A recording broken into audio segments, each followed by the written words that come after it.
শুরু হলো সব খবর, কম সময়ে সব খবর একসাথে। খবরটা খুব বড় করে বলবো না, কিন্তু যতখানি বলবো তাতে করে আপনি জেনে যেতে পারবেন আজ কোথায় কি হলো। নিয়মিত আয়োজন আপনাদের সবাইকে স্বাগত জানাচ্ছি, আমি সৌমিত্র শুভ্র। গত আড়াই মাসের মধ্যে করোনায় সর্বোচ্চ শনাক্ত হয়েছে ৬,০৫৮ জন। ২৪ ঘন্টায় মারা গেছেন আরও ৮১ জন। এ নিয়ে মোট প্রাণহানি দাঁড়িয়েছে ১৩,৮৬৮ জনে। স্বাস্থ্য দপ্তরের তথ্য মতে ২৪ ঘন্টায় নমুনা পরীক্ষা করা হয়েছে ৩০,৩৯১ জনের। পরীক্ষার অনুপাতে শনাক্তের হার ১৯.৯৩%। এ পর্যন্ত মোট শনাক্ত রোগীর সংখ্যা ৮,৭২,৯৩৫ জন। ২৪ ঘন্টায় সুস্থ হয়েছেন ৩,২৩০ জন। মোট সুস্থ ৭,৯৪,৭৮৩ জন। মৃত ৮১ জনের মধ্যে পুরুষ ৫৫ জন আর নারী ২৬। বিভাগভিত্তিক সর্বোচ্চ মৃত্যু হয়েছে খুলনায় ২৩। এছাড়া রাজশাহী ২০, ঢাকা ১৩, চট্টগ্রাম ৭, রংপুর ৭, সিলেট ৫, বরিশাল ৩, ময়মনসিংহে ৩ জন করে মারা গেছেন। উত্তর ও দক্ষিণ পশ্চিমাঞ্চলে ভয়ঙ্কর হচ্ছে করোনা পরিস্থিতি। গেল ২৪ ঘন্টায় রাজশাহী মেডিকেল কলেজ হাসপাতালে করোনা ও উপসর্গ নিয়ে রেকর্ড ১৮ জন মারা গেছেন। রোগীর চাপ বাড়লেও আর বেড বৃদ্ধির সুযোগ নেই বলে জানিয়েছে হাসপাতাল কর্তৃপক্ষ। এদিকে সংক্রমণের ঊর্ধ্বগতিতে নতুন নতুন এলাকা লকডাউনের আওতায় এলেও বাড়েনি সচেতনতা। নতুন ওয়ার্ড চালু করলে প্রচুর লোকজন লাগে, সেইটার একটা সমস্যা আছেই। সবারই হয়তো টেস্ট করতে হয়, কিছু টেস্ট, সেই টেস্ট করতে যে আমাদের একটা ডিলে হয়। তারপর হয়তো মানে ঔষধ টষধ দিতে যেও আমাদের একটু হিমশিখে, তারপর আমরা বিভিন্ন জায়গাতে সাপোর্ট নিয়ে ম্যানেজ করার চেষ্টা করছি। ২১০টা স্যাম্পলের ভিতরে পজিটিভ হচ্ছে ৯০টা, তাহলে সেক্ষেত্রে পার্সেন্টেজ আমার ওই এভারেজ 52-3% চলে আসে। সারা ডাবল নিতে আছে, মনে করেন এই জায়গা থেকে 5 কিলো চাই আবার নামাই দেয়। ট্রেনজিটে আসি, লামগে আবার পুলিশে ধরে। রাজধানী ঢাকাকে সুরক্ষিত রাখতে বিচ্ছিন্ন করার কৌশল খুব একটা কাজে আসছে না। দূরপাল্লার গাড়ি চলাচল বন্ধ থাকলেও হাজারো মানুষ হেঁটে ঢাকায় ঢুকছেন। একই অবস্থা ঢাকা থেকে বের হওয়ার বেলায়ও। বিভিন্ন যানে ভেঙে ভেঙে গন্তব্যে যাওয়ার চেষ্টা করছেন যাত্রীরা। এই অবস্থায় প্রবেশ মুখে কড়াকড়ি থাকায় জরুরি যানকেও ঘন্টার পর ঘন্টা জটে থাকতে হচ্ছে আটকে। করোনা সংক্রমণ ঠেকাতে সরকারের এই সিদ্ধান্তকে স্বাস্থ্য সংশ্লিষ্টরা সাধুবাদ জানালেও খেটে খাওয়া মানুষের আপত্তি শুরু থেকেই। তাদের দাবি, রুজি রুটির বন্দোবস্ত না করে কোনো বিধিনিষেধই মানা সম্ভব নয় তাদের পক্ষে। হারাই থাকতে থাকতে এই মাত্র হলো অফিসে গেলে আরো বকা খাইতে হইব বসে। মানুষকে ভোগান্তি দেওয়া হচ্ছে, মানুষের অর্থনৈতিক সচ্ছলতাকে আরও কমিয়ে দেওয়া হচ্ছে। সব আমিন বাজার নেই সব একত্রিত হয়ে আবার ব্রিজ পার হয়ে একসাথে আসতেছে। এটা কি লকডাউন হচ্ছে অ্যাকচুয়ালি বুঝতেছি না। জনগণের কষ্ট কি হয় না হয় এগুলো তো জনগণ দিকে মানে ফলো করে না। মানুষ ডাবল কষ্ট ডাবল মানে এই কি এটা বুঝতে পারছি না। অনেকে হয়তো কিছু টাকা দিয়ে ছুটা যায়, আবার অনেক জায়গায় মামলা দেয়। আমাকে জায়গায় জায়গায় টাকা দিতে হয়, সার্জেন্টে দিতে হয়, পুলিশে দিতে হয়, তারপর আমাকে গাড়ি চালাতে হয়। দর্শক, আমাদের সহকর্মীরা এই প্রবেশমুখগুলোর খবরাখবর রাখছেন এবং সার্বিকভাবে যে বিধিনিষেধ, সেই বিধিনিষেধ বাস্তবায়িত হচ্ছে কতটা সেসবের খোঁজখবর তারা সকাল থেকে রাখছেন। সাইনবোর্ড এলাকায় সহকর্মী শওকত মঞ্জু শান্ত রয়েছেন, তিনি এখন আমার সঙ্গে যুক্ত হচ্ছেন। শান্ত, শুরু থেকেই সেটা লকডাউনের এবং করোনা মহামারীর শুরু থেকে জীবন এবং জীবিকার মধ্যকার যে ভারসাম্য রক্ষা করা, সেটাই সবচেয়ে বড় চ্যালেঞ্জ এবং এবারের বিধিনিষেধেও সেই প্রশ্ন বড় হয়ে দাঁড়িয়েছে। আইনশৃঙ্খলা বাহিনী ঢাকামুখী মানুষের এই যাতায়াত কতটা নিয়ন্ত্রণ করতে পারছে এবং তাদের যে বাস্তবতা, সেই বাস্তবতাকে আসলে উপেক্ষা করার কতটুকু সুযোগ থাকছে, তাদের বক্তব্য কি?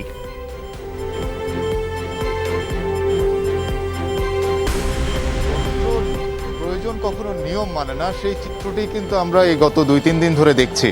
এবং আমি যদি আমার পেছনের দৃশ্যটি একবার দেখাই, আপনি হয়তো বা দেখে অবাক হতে পারেন যে এই যে মানুষের স্রোত, এই স্রোতটি কিন্তু বিকেল গড়াতে গড়াতে কিন্তু অনেক বেড়েছে এবং অসংখ্য মানুষ তারা কিন্তু এই সাইনবোর্ড এলাকা থেকে, কেউ নারায়ণগঞ্জ, কেউ চিটাগাং রোড এবং আরও দূর দূরান্তের যে যাত্রীরা আছেন তারা কিন্তু এভাবেই পায়ে হেঁটে এই অংশটুকু পার হচ্ছেন।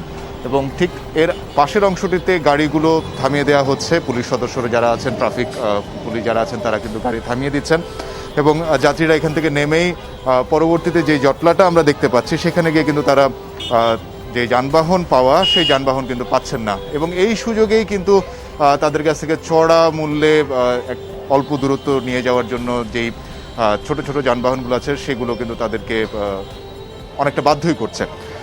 সাধারণ মানুষের সাথে যতটুকু কথা হয়েছে তারা কিন্তু বারবার একটা আক্ষেপের কথাই জানাচ্ছিলেন যে আসলে তারা বাধ্য, কেননা তাদের জীবন জীবিকা, কেউ হাসপাতালে গিয়েছেন, কেউ সন্তানের কাছে গিয়েছেন, সেইটার বিষয়টা নিয়ে তারা কিন্তু বারবার জানাচ্ছিলেন যে আসলে তাদের পক্ষে সম্ভব হচ্ছে না এই লকডাউন মেনে চলা। এবং এখানে ট্রাফিক পুলিশ সদস্যদের সাথে কথা হচ্ছিল, তারাও কিন্তু বলছিলেন যে আসলে গাড়িগুলোকে হয়তো থামিয়ে দেওয়া যাচ্ছে, কিন্তু সাধারণ মানুষের যে ঢল, সেই ঢল কিন্তু থামানোর সুযোগ কোনোভাবেই কিন্তু এখানে সৃষ্টি করা যাচ্ছে না। অর্থাৎ পুরো প্রক্রিয়াটা নিয়ে আসলে পরবর্তীতে আরও গভীরভাবে চিন্তার সুযোগ রয়েছে। সৌমিত্র। হ্যাঁ, আপনাকে ধন্যবাদ শান্ত। শওকত মঞ্জুর শান্ত বলছিলেন। এই পর্যায়ে যেতে চাই খুলনায়, সহকর্মী প্রবীর বিশ্বাস সেখান থেকে যুক্ত আছেন। প্রবীর, বৃষ্টিবিঘ্নিত দিন মনে হচ্ছে, ছাতা মাথায় আপনি। আজকে খুলনা এই যে 81 জন মারা গেল, তার মধ্যে 23 জন খুলনায়, অর্থাৎ 4 ভাগের 1 ভাগ খুলনায় বা তার বেশি।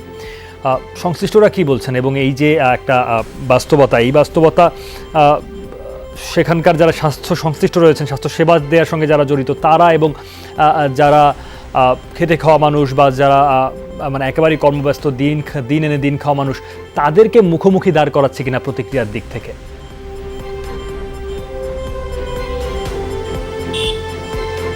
খেটে খাওয়া মানুষের খানিকটা হলেও দুর্দিন যাচ্ছে সৌমিত্র, কারণ যারা দিন আনে দিন খায়, মূলত শহরে যারা রিক্সা চালায়, বিভিন্ন গ্রামে গঞ্জে যায়, এক স্থান থেকে আরেক স্থানে যে বিভিন্ন কর্মের সাথে সম্পৃক্ত, আসলেই তারা বিপাকে পড়েছে, কথা অসত্য নয়।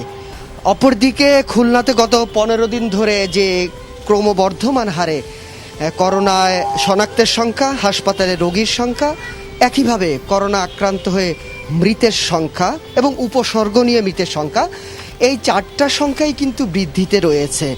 শুধুমাত্র আজকে যদি বলা হয়, খুলনা বিভাগের 10 জেলায় 20 জন মারা গেছে, কারণ এর আগে জানেন যে এই সংখ্যা 32 পর্যন্ত উঠেছিল এবং যে 20 জন মারা গেছে তার ভিতর সাতক্ষীরার 2 জন, যশোরের 5 জন, ঝিনাইদহের 3 জন, কুষ্টিয়ার 7 জন, চুয়াডাঙ্গার 2 জন এবং মেহেরপুরের আরও 1 জন। এবং এ পর্যন্ত খুলনাতে মৃতের সংখ্যা 260, খুলনা বিভাগে মারা গেছে 917 জন। এমন পরিস্থিতির মধ্যেই কিন্তু খুলনার লকডাউনের আজ 3য় দিন, 1 সপ্তাহ চলবে। প্রশাসন তারপর বাস্তবতা পর্যালোচনা করে সিদ্ধান্ত নেবে লকডাউন বাড়বে কি বাড়বে না। সৌমিত্র, বাড়বে কি বাড়বে না। এবং প্রবীর, আপনি যেটি বলছেন 20 জন, অর্থাৎ আপনি আজকের দিনের যেই দিনটা পার হচ্ছে সেই 24 ঘন্টা এই সময়টার কথা বলছেন আপনি, অর্থাৎ চলমান সময়ের কথা। এবং আমার কাছে যে হিসেব রয়েছে সেটি সম্ভবত আগের 24 ঘন্টার, অর্থাৎ স্বাস্থ্য অধিদপ্তর যে হিসেব দিয়েছে গত 24 ঘন্টা, সেখানে 23 জন বলা হচ্ছে মৃতের সংখ্যা। এখন পর্যন্ত আজকের দিনে তাহলে 20 জন মারা গেছে খুলনায়। প্রবীর, ধন্যবাদ আপনাকে। প্রবীর বিশ্বাস বলছিলেন খুলনা থেকে। রাজশাহী থেকে এখন যুক্ত হবেন মওদুদ রানা। রানা, সংক্রমণ এবং মৃত্যুর কথা তো বলছি বারংবার বাড়ছে, তার সঙ্গে আরেকটা শঙ্কার কথা যুক্ত হয়েছে, যেটি রাজশাহী মেডিকেল কর্তৃপক্ষ বলেছে যে রোগীর চাপ বাড়লেও আর বেড বৃদ্ধি তাদের সুযোগ নেই, অর্থাৎ তারা তাদের সামর্থ্যের শেষ সীমায় পৌঁছে গেছে। তাহলে বিকল্প কি রানা?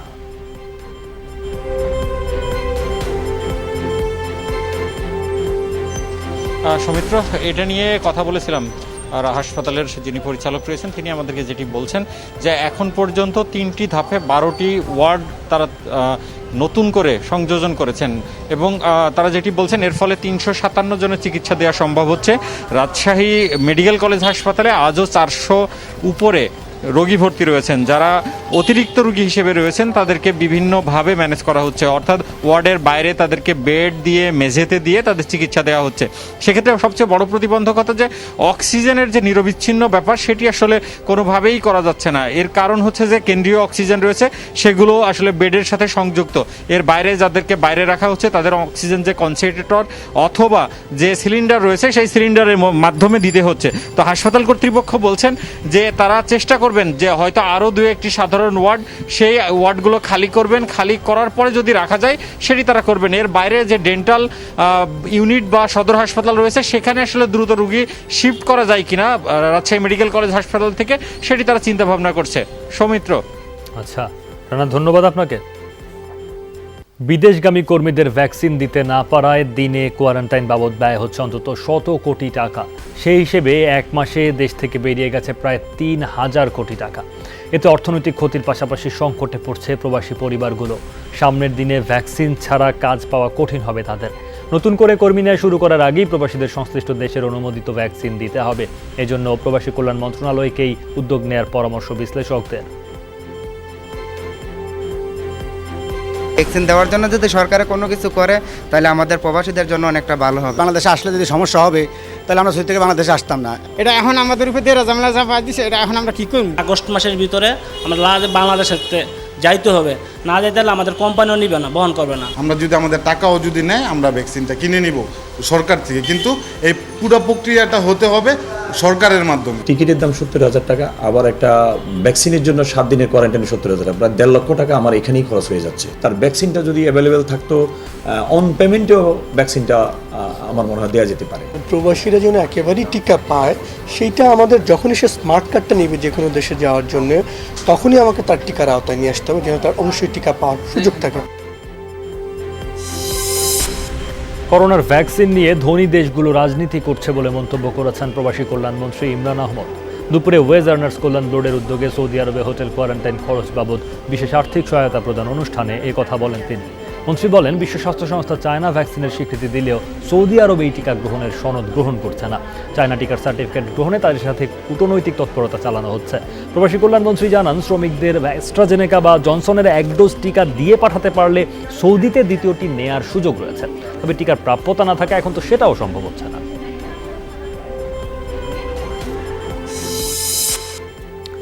অনুমোদন জটিলতায় আটকে গেছে দেশীয় ভ্যাকসিন উৎপাদনের সম্ভাবনা। বানর বা শিম্পাঞ্জির দেহে ট্রায়াল বিতর্কে অনিশ্চিত হয়ে গেছে বঙ্গভ্যাক্সের ভবিষ্যৎ। নিয়ন্ত্রক সংস্থা মেডিকেল রিসার্চ কাউন্সিল BMRC হার্ডলাইনে বানরে পরীক্ষা লাগবেই।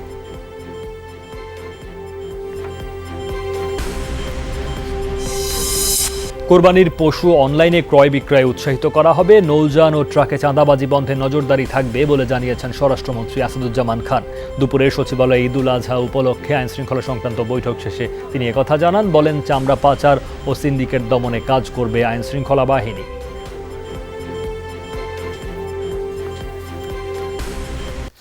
করোনা মহামারীতে মোট প্রাণহানি 39 লাখ ছাড়ালো। একই সময়ে মোট শনাক্তের সংখ্যাও ছাড়িয়েছে 18 কোটি। একদিনে আরও 8,000-এর বেশি প্রাণ কেড়ে নিল করোনা ভাইরাস। দৈনিক প্রাণহানি আর সংক্রমণের শীর্ষে এখনও ব্রাজিল। দেশটিতে 2343 জনের মৃত্যু হয়েছে বুধবার।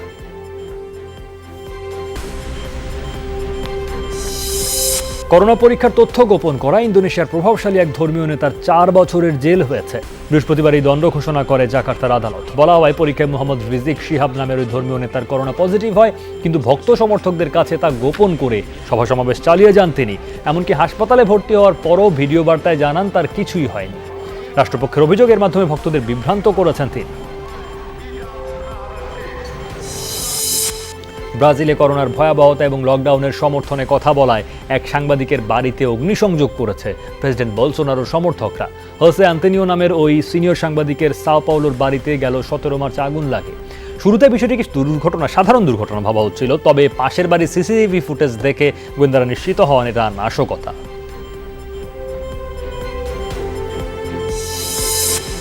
তালেবানের দাপট ঠেকাতে আফগান নিরাপত্তা বাহিনীর প্রতি সমর্থন জানালো আফগানিস্তানের বিভিন্ন সশস্ত্র গোষ্ঠী।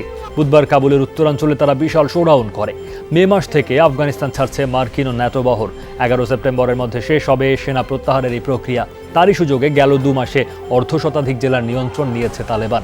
সম্প্রতি আধিপত্য বিস্তারকে কেন্দ্র করে কুন্দুজ, বাল্খ ও ফারিয়া প্রদেশে নিরাপত্তা বাহিনীর সাথে তালেবান যোদ্ধাদের তুমুল লড়াই হয়।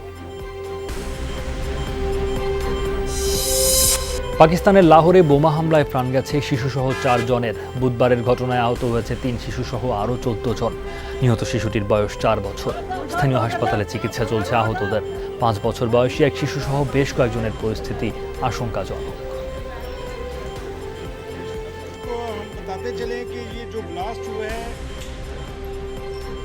Dhaka premier league T20 super লিগের দিনের প্রথম ম্যাচে শেখ মেহেদীর 92 রানের ইনিংসে মোহামেডানকে 3 উইকেটে হারিয়েছে গাজী গ্রুপ ক্রিকেটার্স। সাদা কালোদের করা 165 রান তাড়া করতে নেমে 3 বল আগেই বন্দরে পৌঁছায় গাজী। টসে জিতে মোহামেডানকে ব্যাটিংয়ে পাঠায় গাজী গ্রুপ ক্রিকেটার্স। পারভেজ ইমন, আব্দুল মজিদের ব্যাটে সাবধানে শুরু পায় মোহামেডান।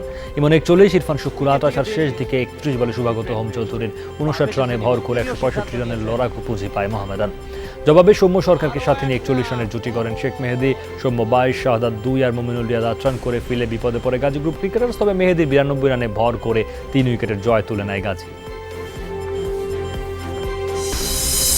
মোহাম্মদ আশরাফুলের ব্যাটে শিরোপা প্রত্যাশী আবাহনীকে 6 উইকেটে হারালো শেখ জামাল ধানমন্ডি ক্লাব। আবাহনীর 174 রানের লক্ষ্য 9 বলে আগেই টপকে যায় শেখ জামাল। টস জিতে ব্যাটিংয়ে নেমে শুরুতে মুনিম শাহরিয়ারকে হারায় আবাহনী, তবে 68 রানের জুটিতে প্রতিরোধ করেন নাইম শেখ ও লিটন দাস। 28 বলে 42 রান করে ফেরেন নাইম, তবে লিটন তুলে নেন 50।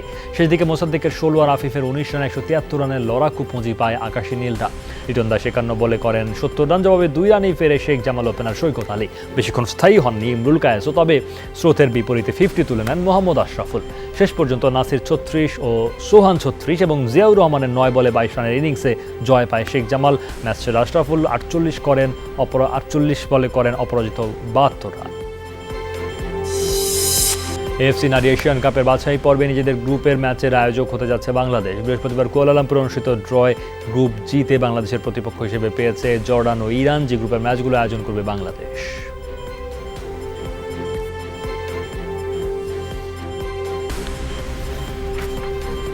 সত্য লুকানো আর অসত্যের সাথে সখ্য বিএনপির পুরনো অভ্যাস বলে মন্তব্য করেছেন আওয়ামী লীগ সাধারণ সম্পাদক ওবায়দুল কাদের। সকালে ভার্চুয়াল ব্রিফিংয়ে তিনি বলেন, দেশে বিদেশে যখন সরকারের উন্নয়ন কর্মকাণ্ডের প্রশংসা করা হয় তখন বিএনপি কষ্ট পায়। আন্দোলনের নামে আগুন সন্ত্রাস আর জনগণের সম্পদ ধ্বংসের রাজনীতি পরিহার করতে বিএনপির প্রতি আহ্বান জানান ওবায়দুল কাদের। বলেন, রাজনীতিতে প্রতিপক্ষ থাকবেই, তাই বলে সাদাকে সাদা বলা যাবে না এমনটি নয়। এর আগে বাংলাদেশ সেতু কর্তৃপক্ষের বোর্ড সভায় ভার্চুয়ালে যুক্ত হন ওবায়দুল কাদের।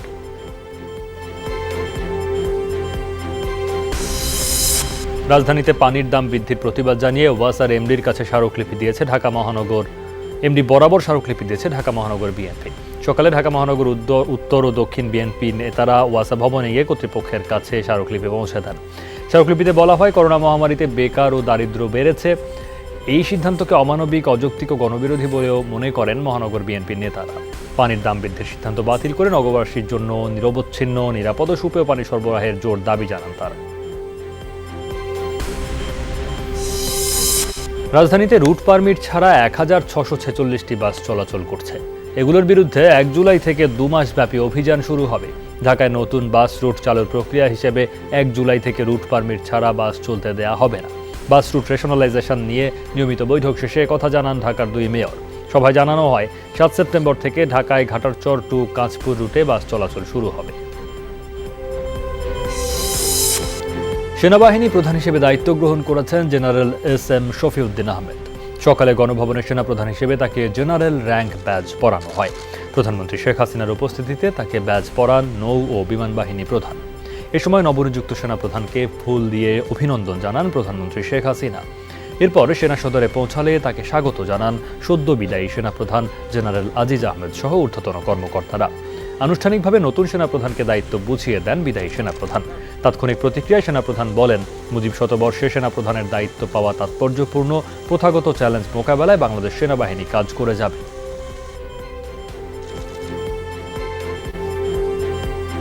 আমরা সচরাচর যে দায়িত্ব পালন করে থাকি সেই দায়িত্বগুলো আমরা যাতে সঠিকভাবে পালন করতে পারি। চ্যালেঞ্জ মোকাবেলা করে বাংলাদেশ সেনাবাহিনী তার অভীষ্ট লক্ষ্যে পৌঁছাতে যা করণীয় তাই যেন আমার নেতৃত্বে করতে পারে, সেই জন্য আপনাদের সকলের সহযোগিতা কামনা করছি।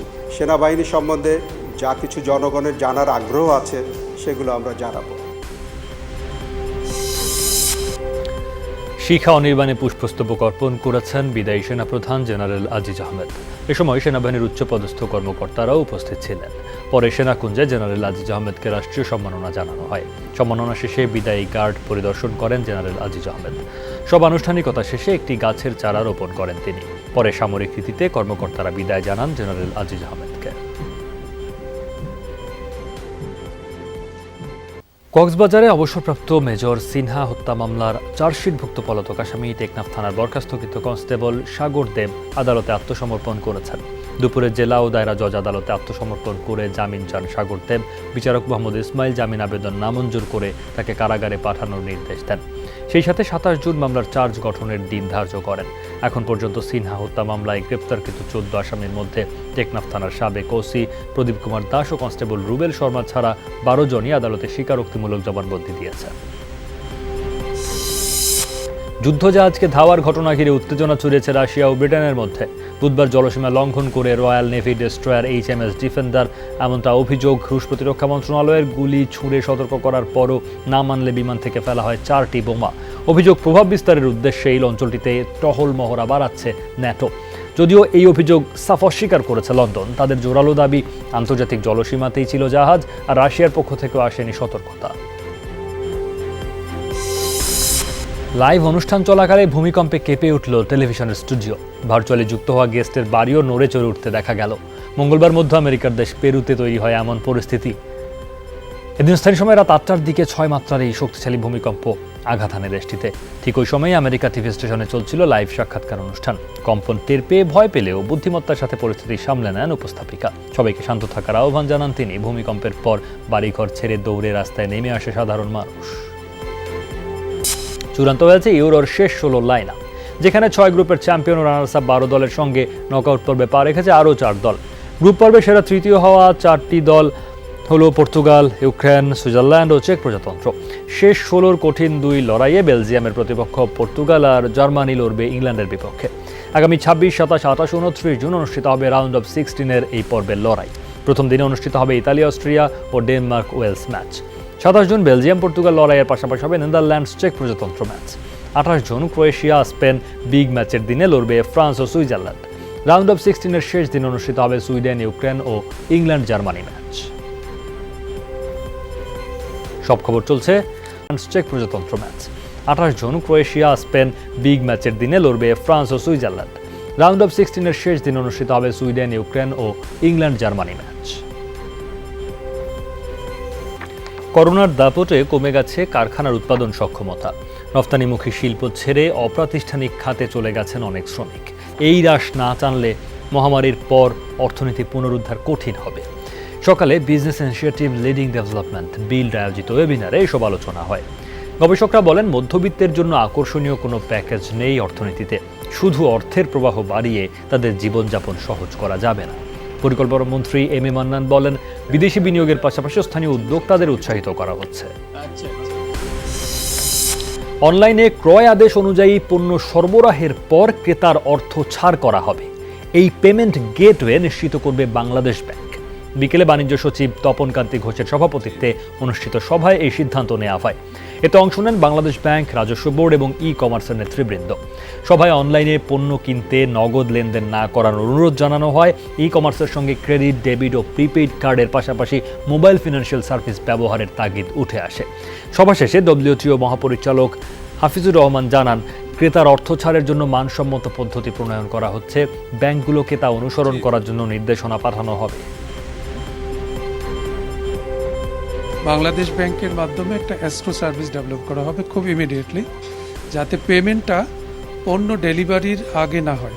ব্যাংক অথবা ক্রেডিট কার্ড যারা আছে তারা সেই পেমেন্টটাকে কন্ট্রোল করবে, যাতে ভোক্তা প্রত্যাখ্যাত না হয়, চিটেড না হয়। সেই জায়গাটাকে আমরা প্রায়োরিটি দিয়ে আজকে আমরা মিটিংটা করেছি এবং সেই জন্য আমরা কিছু পলিসি, যেটা বাংলাদেশ ব্যাংক এটাকে রিভিউ করে খুব শীঘ্রই হয়তো মিডিয়াতে সেটা বলা হবে। জমি দখলের জন্য ভাড়াটে সন্ত্রাসী হিসেবে দীর্ঘদিন ধরে কাজ করছে এমন 2 সন্ত্রাসীকে অস্ত্রসহ গ্রেফতার করেছে ঢাকা মহানগর গোয়েন্দা পুলিশ। দুপুরে এক ব্রিফিংয়ে পুলিশ জানায়, হাজারীবাগের শিকারিটোলা এলাকায় জমির বিরোধকে কেন্দ্র করে জমির মালিককে লক্ষ্য করে গুলিবর্ষণ করে রফিকুল ইসলাম রতন এবং আরমান। পরবর্তীতে অভিযোগের ভিত্তিতে তাদের অস্ত্রসহ গ্রেফতার করা হয়। গ্রেফতারকৃত রফিকুল ইসলাম এর আগে হত্যা মামলায় 22 বছর কারাভোগ করে 2017 সালে মুক্তি পায়। এই দুজনের কাছ থেকে একটি বিদেশি রিভলভার, পিস্তল, ম্যাগজিন, 2 রাউন্ড গুলি ও মোটরসাইকেল জব্দ করা হয়। পুলিশ বলছে, রাজধানীর আশপাশের এলাকায় জমি দখলের কাজে ভাড়া খাটা সন্ত্রাসীদের তালিকা করে ব্যবস্থা নেওয়া হচ্ছে। নোয়াখালী সদরে জমি সংক্রান্ত বিরোধের জেরে সন্ত্রাসী হামলায় গুরুতর আহত হয়েছেন 5 জন।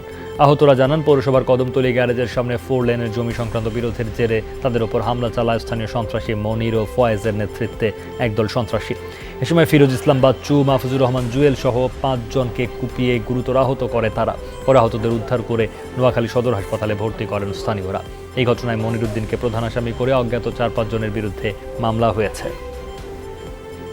গণতন্ত্র আর মানবাধিকারের অজুহাতে সার্বভৌম মিয়ানমারের অভ্যন্তরীণ ইস্যুতে নাক গলাচ্ছে কিছু দেশ। মস্কোর নিরাপত্তা সম্মেলনে বুধবার এই সাফাই গান জান্তা প্রধান মিন অং লাইং অভিযোগ করেন, দেশ পরিচালনায় হস্তক্ষেপ করছে বিদেশি কিছু শক্তি, বিভিন্ন উপায়ে শান্তি ফেরানোর কর্মকাণ্ডে বাধা দান করছে। শুধু তাই নয়, বিশ্ব সম্প্রদায়ের মাঝে মিয়ানমারের নামে কুৎসা রটানোর কাজে লিপ্ত স্বার্থান্বেষী একটি মহল। তার দাবি, গণতান্ত্রিক অখণ্ডতা রক্ষা এবং পুনরুদ্ধারে কাজ করছে মিয়ানমারের সেনা সরকার। শিগগিরই নির্বাচিত সরকারের কাছে হস্তান্তর করা হবে দায়িত্ব। এদিকে শীর্ষ নিরাপত্তা সম্মেলনে মিয়ানমারের জান্তা প্রধানকে বৈধতা দেয়ায় নিন্দা সমালোচনার ঝড় তুলেছেন মানবাধিকার কর্মীরা। ফেব্রুয়ারির 1 তারিখ অভ্যুত্থানের পর থেকে সহিংসতায় হাজারের কাছাকাছি মানুষ প্রাণ হারিয়েছেন মিয়ানমারে। যুক্তরাষ্ট্রে অস্ত্রধারীদের হামলা বন্ধে জিরো টলারেন্স নীতি ঘোষণা করেছেন প্রেসিডেন্ট জো বাইডেন। অস্ত্র নিয়ন্ত্রণ আইন কঠোর করারও পরিকল্পনা তার। বুধবার হোয়াইট হাউসে এই বিষয়ে 5 দফা কর্মপরিকল্পনা তুলে ধরেন বাইডেন। বন্দুক হামলা ঠেকাতে তিনি পুলিশের জন্য তহবিল বাড়ানোরও ঘোষণা দেন।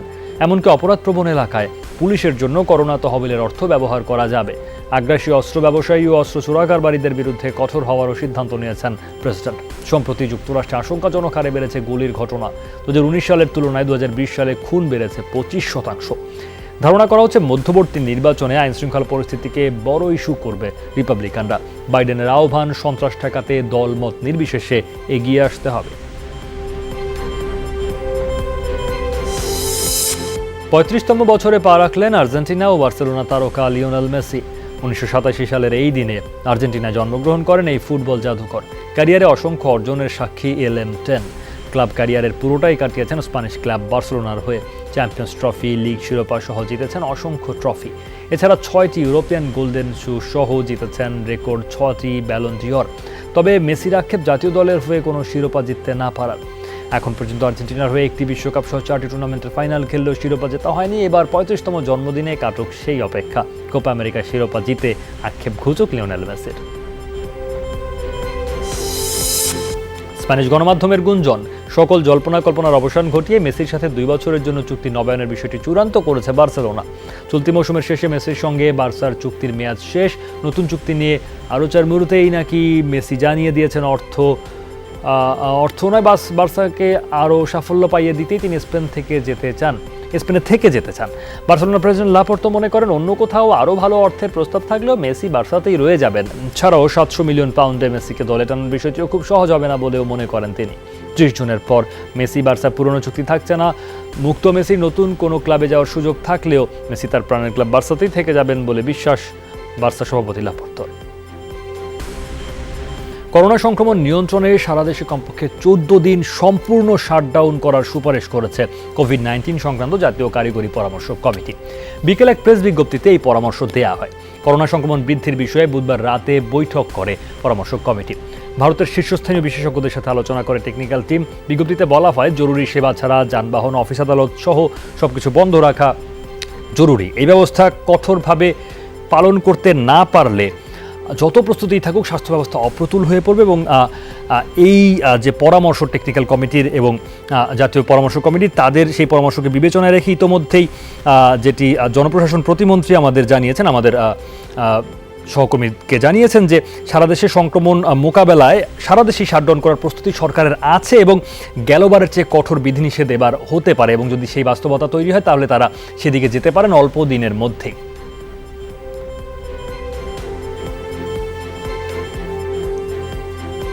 বকেয়া মজুরি প্রদানের দাবিতে চট্টগ্রামে 4 ঘন্টার অবস্থান কর্মসূচি পালন করেছেন পাটকল শ্রমিকরা।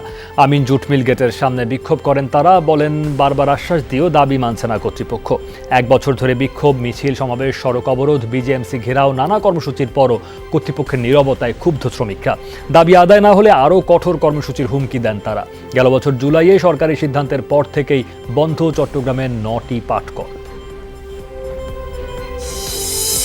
তরুণ প্রজন্মকে অপরাধমুক্ত রাখতে খেলাধুলাই একমাত্র মাধ্যম বলেছেন ভোলা 3 আসনের সংসদ সদস্য নুরুন নবী চৌধুরী শাওন।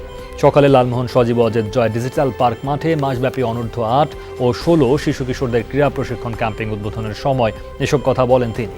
এমপি শাওন বলেন, শিশু কিশোর যুবকদের মাদক, জুয়া ও ইভটিজিং সহ সব ধরনের সামাজিক অপরাধ থেকে মুক্ত রাখতে হলে তাদের মাঠমুখী করতে হবে। তরুণদের খেলাধুলায় আগ্রহী করে তুলতে অভিভাবকদের প্রতিও আহ্বান জানান তিনি। এছাড়া প্রধানমন্ত্রীর দূরদর্শী নেতৃত্বে দেশ উন্নয়নের রোল মডেল হিসেবে বিশ্ব দরবারে পরিচিতি অর্জন করেছে বলেও মন্তব্য করেছেন নুরুন নবী চৌধুরী শাওন। রাজধানীর গুলশানে নতুন শাখার উদ্বোধন করেছে সীমান্ত ব্যাংক লিমিটেড। গুলশানের হোসনা সেন্টারে সকাল 10টায় নতুন শাখার আনুষ্ঠানিক শুভ উদ্বোধন করা হয়। এই শাখার উদ্বোধন করেন বিজিবি মহাপরিচালক ও সীমান্ত ব্যাংকের চেয়ারম্যান মেজর জেনারেল মোহাম্মদ শাফিনুল ইসলাম। এ সময় প্রতিষ্ঠানটির শীর্ষ কর্মকর্তারা উপস্থিত ছিলেন। উদ্বোধনী অনুষ্ঠানে বিজিবি মহাপরিচালক বলেন, নারী পাচারে জড়িত কাউকে ছাড় দেওয়া হবে না। নারী পাচার রোধে জনসচেতনতা বাড়াতে মিডিয়ার একটি বড় ভূমিকা রয়েছে বলেও মন্তব্য করেন তিনি। কসাইখানা থেকে পালিয়ে একপাল গরু দিকবিদিক ছুটতে থাকে শহরের রাস্তা ধরে। এমন দৃশ্য দেখা গেল যুক্তরাষ্ট্রের ক্যালিফোর্নিয়ায়। প্রত্যক্ষদর্শীরা জানান, মঙ্গলবার রাতে লস অ্যাঞ্জেলেসের পিকো রিভেরা শহরে কসাইখানার দরজা খোলা পেয়ে বেরিয়ে যায় 40টি গরু। দল বেঁধে দ্রুত দৌড়াতে থাকে শহরের রাস্তায়।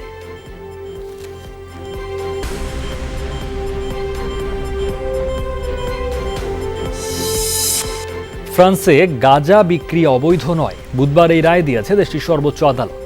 এর আগে গাঁজা বিক্রি অবৈধ বলে রায় দিয়েছিল তারা। অবশ্য গাঁজা বিক্রি বৈধ কিনা তা স্পষ্ট করেনি ফরাসি আদালত।